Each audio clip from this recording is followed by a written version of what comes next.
Kumusta mga kaibigan? Alam niyo ba kung anong uri ng bato ang nasa likod ko?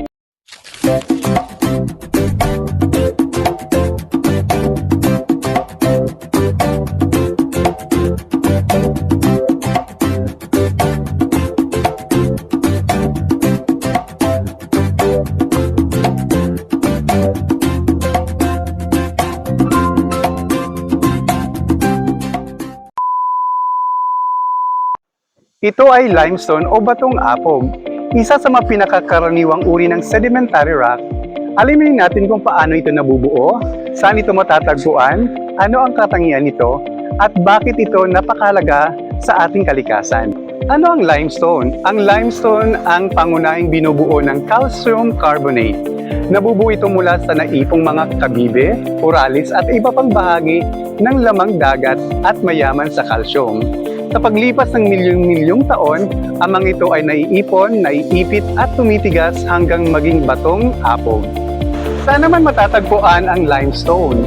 Ang limestone ay karaniwang matatagpuan sa mga dating mababaw na karagatan, mga baybaying dagat, kabundukan at mga kuweba. Sa Pilipinas, makikita ito sa iba't ibang lugar tulad ng Chocolate Hills, sa Bohol, mga limestone formation sa Palawan, Samar at iba pang bahagi ng bansa. Ang mga kuweba tulad ng mga stalactites at stalagmites ay makadalasang nabuburin sa mga lugar na may limestone. Ano-ano ba ang katangian ng limestone? Makikilala ang limestone sa maputi, kulay abo, o mapusyaw na kayumangging kulay nito.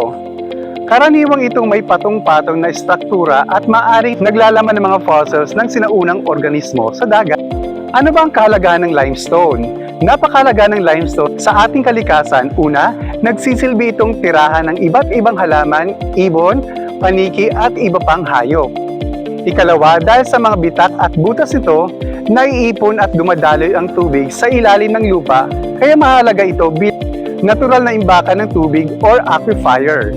Ikatlo, tumutulong ito sa pag-iimbak ng carbon dioxide sa loob ng bato, na may mahalagang papel sa carbon cycle ng mundo. At panghuli, dahil sa naglalaman ito ng maraming fossils, natutulungan nito ang mga scientifico na pag-aralan ang sinaunang buhay, klima at kasaysayan ng ating planeta. Ang limestone ay hindi lamang isang bato, isa itong mahalagang bahagi ng ating kalikasan at kasaysayan ng daigdig. Kaya kung makakakita kayo ng limestone o makakabisita sa isang limestone cave, isipin ninyo na milyong-milyong taon ang ginugol ng kalikasan upang mabuo ito.